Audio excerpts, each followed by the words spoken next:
Hai semuanya, perkenalkan nama saya Mutiara Putri Maharani dengan NIM 2513024039. Saya dari Program Studi Pendidikan Biologi Universitas Lampung.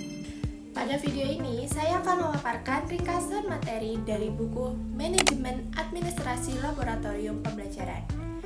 Buku ini membahas mengenai bagaimana administrasi laboratorium dikelola dengan baik, mulai dari konsep dasar administrasi, pengelolaan sarana dan prasarana, hingga dokumentasi kegiatan laboratorium. Selanjutnya, saya akan menjelaskan poin-poin penting dari setiap bab yang terdapat dalam buku tersebut. Pada bab pertama dibahas mengenai pengantar administrasi laboratorium pembelajaran biologi. Poin yang pertama, dijelaskan mengenai pentingnya administrasi dalam laboratorium pembelajaran biologi. Administrasi laboratorium merupakan suatu sistem pengelolaan yang bertujuan untuk mengatur seluruh kegiatan yang ada di laboratorium agar dapat berjalan secara efektif, terorganisir, dan aman. Pada poin yang kedua, dijelaskan mengenai peran laboratorium dalam pendidikan biologi.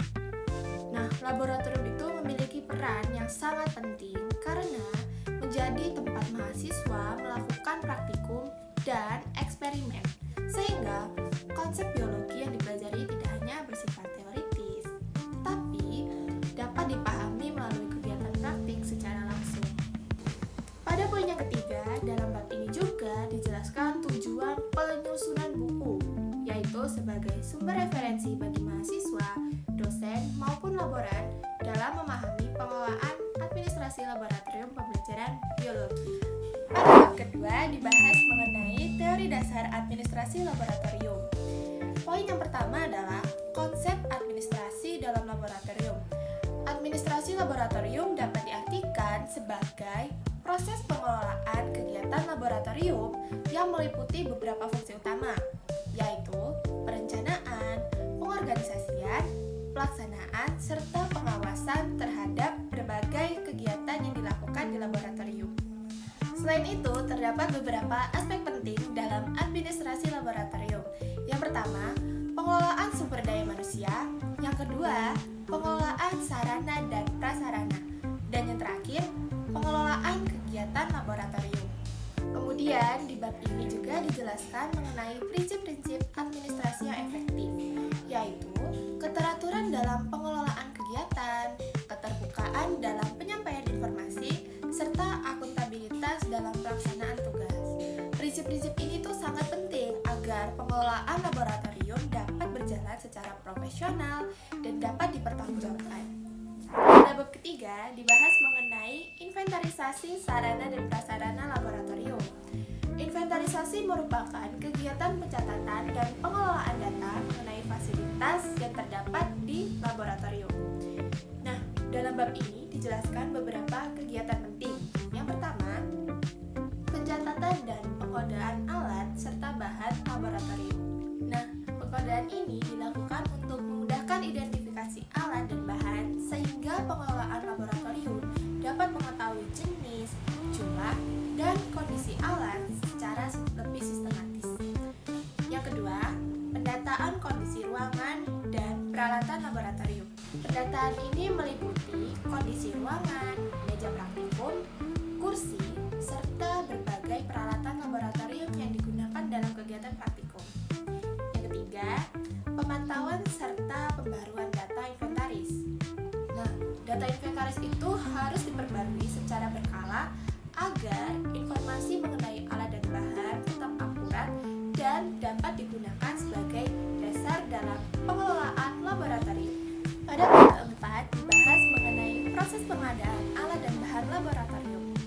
Tahap pertama adalah perencanaan pengadaan alat dan bahan yang dilakukan dengan menganalisis kebutuhan praktikum serta menyesuaikan dengan kegiatan pembelajaran yang akan dilakukan di laboratorium. Tahap berikutnya adalah pembelian dan penerimaan alat serta bahan. Pada tahap ini dilakukan pemilihan pemasok, proses pembelian, serta pemeriksaan barang yang telah diterima untuk memastikan bahwa alat dan bahan sesuai dengan kebutuhan. Selanjutnya adalah pengelolaan inventaris alat dan bahan. Nah, ini meliputi proses penyimpanan, pendistribusian, serta pengendalian stok alat dan bahan laboratorium. Nah, pada bab kelima dibahas mengenai pemeliharaan dan perawatan alat laboratorium. Salah satu kegiatan penting adalah kalibrasi alat. Kalibrasi merupakan proses penyesuaian alat dengan standar tertentu untuk memastikan bahwa hasil pengukuran yang diperoleh memiliki tingkat akurasi yang baik. Selain itu, terdapat beberapa jenis pemeliharaan alat laboratorium. Yang pertama, pemeliharaan preventif. Pemeliharaan preventif yaitu perawatan yang dilakukan untuk mencegah kerusakan alat. Yang kedua, pemeliharaan korektif, yaitu perbaikan alat yang sudah mengalami kerusakan. Serta yang terakhir, pemeliharaan prediktif. Nah, artinya pemerawatan yang dilakukan berdasarkan analisis kondisi alat. Dalam bab ini juga dijelaskan mengenai pemusnahan alat dan bahan yang sudah tidak layak digunakan, yang harus dilakukan sesuai dengan prosedur agar tidak menimbulkan risiko bagi pengguna laboratorium maupun lingkungan. Pada bab ke-6 dibahas mengenai administrasi kegiatan yang dilakukan di laboratorium. Poin yang pertama adalah pencatatan jadwal praktikum serta penggunaan ruangan laboratorium.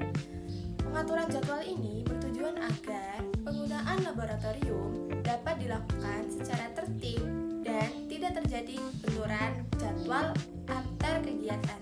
Pada poin yang kedua adalah sistem peminjaman alat dan pengembalian alat laboratorium. Setiap peminjaman alat laboratorium harus dicatat dalam formulir peminjaman agar penggunaan alat dapat dipantau dengan baik. Pada poin yang ketiga adalah pencatatan penggunaan alat dan bahan melalui logbook laboratorium.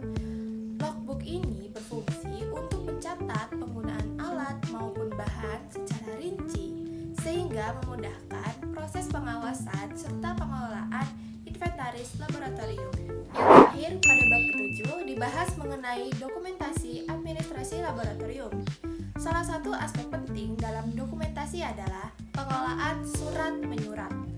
Surat menyurat itu media komunikasi resmi yang digunakan dalam kegiatan administrasi laboratorium. Ada beberapa fungsi surat menyurat, antara lain sebagai sarana komunikasi resmi, sebagai dokumentasi kegiatan, serta sebagai bukti tertulis dalam pelaksanaan administrasi laboratorium.